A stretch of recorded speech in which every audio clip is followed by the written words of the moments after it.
नवसत्र और आज के पहले ऑनलाइन व्याख्यान में आप सभी का हार्दिक स्वागत है।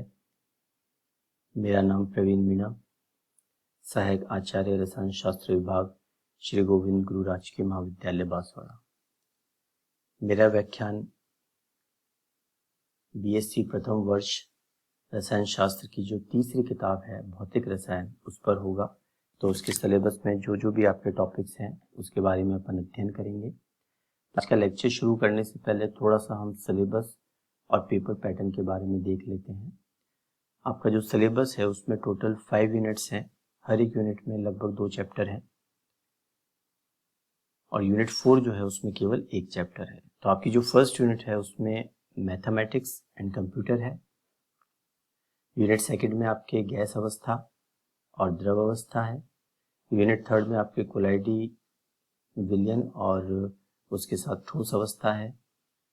यूनिट 4 में केवल एक चैप्टर है आपका नाभिकीय रसायन और यूनिट 5 में है आपके एटॉमिक स्ट्रक्चर और उसके साथ में है physical properties and molecular structure. चलिए, ये तो हो गया सिलेबस। अब हम देख लेते हैं पेपर का पैटर्न क्या रहेगा। आपका जो क्वेश्चन पेपर आएगा वो टोटल 50 नंबर का आएगा, 50 अंकों का। आपके पेपर को 3 भागों में विभाजित किया गया है। पहला जो पार्ट ए, पार्ट बी और पार्ट सी। पार्ट ए में आपके टोटल 10 क्वेश्चंस आएंगे और हर एक क्वेश्चन आधे अंक का होगा, तो टोटल हो गया 5। पार्ट बी में आपके टोटल हर एक यूनिट में से 2 क्वेश्चंस आएंगे, तो आपके टोटल 5 यूनिट हैं, तो हर एक यूनिट में से 2 क्वेश्चंस पूछे जाएंगे और आपको कोई सा भी एक क्वेश्चन प्रत्येक यूनिट में से करना है। यूनिट 1 में से एक क्वेश्चन, यूनिट 2 में से एक क्वेश्चन, ऐसे 3, 4, 5 यानी टोटल 5 क्वेश्चंस आपको करने हैं। प्रत्येक प्रश्न जो है वो आपका 5 नंबर का होगा, तो कुल अंक हो गए आपके 25। पार्ट सी जो है उसमें आपको पूरी किताब में से कहीं से भी 4 प्रश्न पूछे जाएंगे और वो 4 प्रश्न में से आपको किसी भी 2 प्रश्नों का उत्तर देना है और उसमें प्रत्येक प्रश्न 10 अंकों का होगा, तो कुल हो गए आपके 20 अंक। तो तीनों को जोड़ लिया जाए, 5 + 25 + 20, तो आपका हो गया 50 अंकों का पेपर। तो ये था सिलेबस और पेपर का पैटर्न। तो चलिए शुरू करते हैं। आज का हमारा जो टॉपिक है वो हमने यूनिट 5 में से एटॉमिक स्ट्रक्चर को लिया है, क्योंकि केमिस्ट्री में सबसे पहले शुरुआत एटॉमिक स्ट्रक्चर से होती है।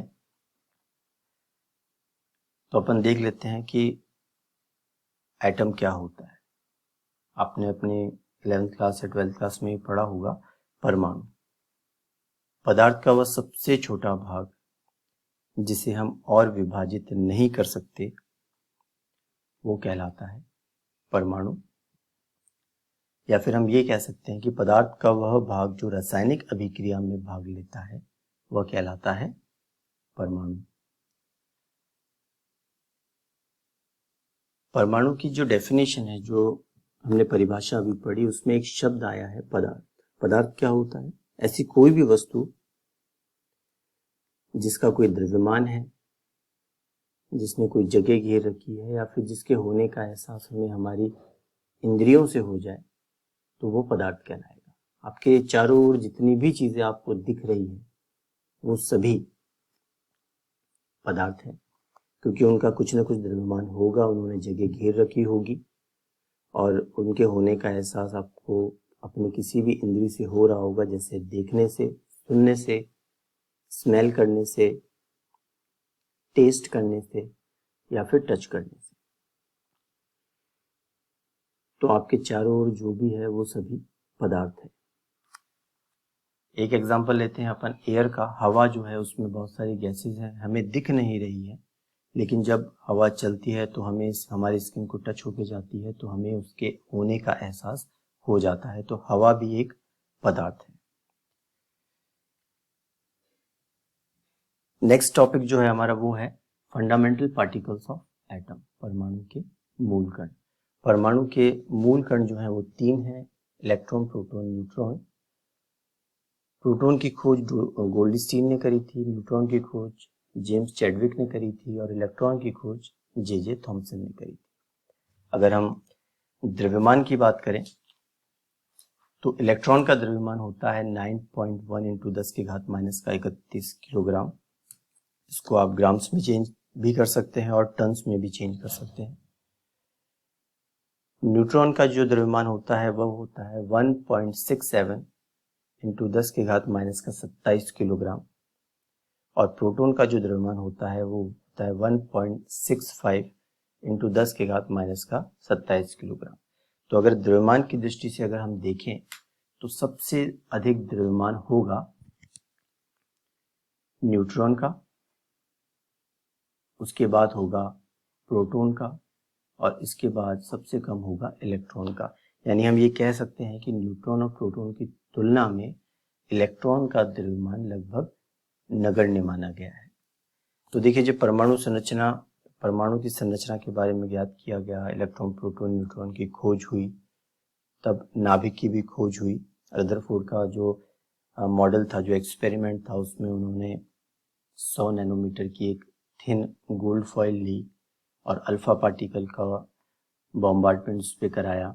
अल्फा पार्टिकल पॉजिटिव चार्ज होते हैं, तो अल्फा पार्टिकल्स के लगभग 99% जो अल्फा पार्टिकल्स थे वो गोल्ड फॉइल से पार हो गए और लगभग 1% या फिर हम कह सकते हैं कि 20,000 अल्फा पार्टिकल्स में से एक अल्फा पार्टिकल टकरा करके 180 डिग्री पर वापस आया।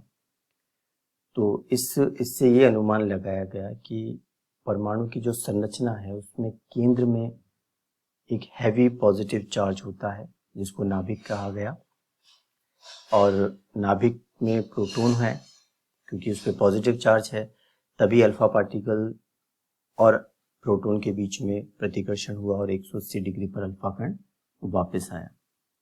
तो नाभिक की तो खोज हो गई, लेकिन रदरफोर्ड का मॉडल फेल हो गया क्योंकि उसने काफ़ी बातें वो एक्सप्लेन नहीं कर पाया।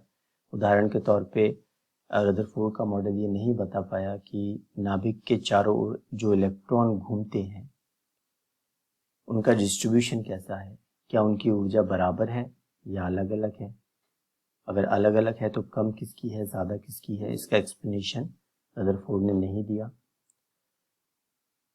रदरफोर्ड ने ये एक्सप्लेन नहीं किया कि जब नाभिक के चारों ओर इलेक्ट्रॉन घूमता है तो घूमने से इलेक्ट्रॉन की एनर्जी कम हो जानी चाहिए थोड़ी देर बाद और इलेक्ट्रॉन को टोटली नाभिक के अंदर गिर जाना चाहिए, लेकिन ऐसा नहीं होता। परमाणु तो स्थायी है, तो इतना नाभिक के चारों ओर चक्कर लगाने के बाद भी इलेक्ट्रॉन की ऊर्जा कम क्यों नहीं होती, ये भी रदरफोर्ड का मॉडल नहीं बता पाया, इसलिए ये मॉडल भी फेल हो गया। इसके बाद मूल कण के बाद होता है, देखिए इसमें मूल कण तो 3 है, लेकिन इसके अलावा और भी पार्टिकल्स नाभिक परमाणु के अंदर होते हैं, जैसे मीसॉन्स है, न्यूट्रिनो है, एंटी न्यूट्रिनो है, एंटी प्रोटॉन है। तो कई ऐसे कण हैं जो इसके अतिरिक्त भी परमाणु में पाए जाते हैं, लेकिन मूल कण ये तीनों हैं। इसके बाद है एटॉमिक नंबर यानी परमाणु क्रमांक।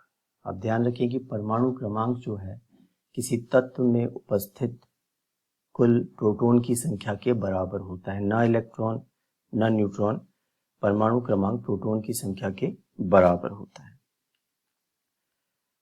अब हम न्यूट्रॉन की संख्या कैसे निकालें, तो थोड़ा एक सिंबल आप देख लें कि ये जो x दिया हुआ है, अगर किसी परमाणु को, किसी तत्व को हम x द्वारा प्रदर्शित कर रहे हैं तो ये जो z लिखा गया है ये परमाणु क्रमांक है यानी प्रोटॉन की संख्या है, और ऊपर जो a लिखा गया है वो है द्रव्यमान संख्या, मास नंबर, मतलब प्रोटॉन प्लस न्यूट्रॉन। तो आपको न्यूट्रॉन निकालना आसान हो जाएगा। आप ये ध्यान रखें कि a आप चाहें तो यहां पर भी लिख सकते हैं, a इधर भी लिखा जा सकता है और a इधर भी लिखा जा सकता है।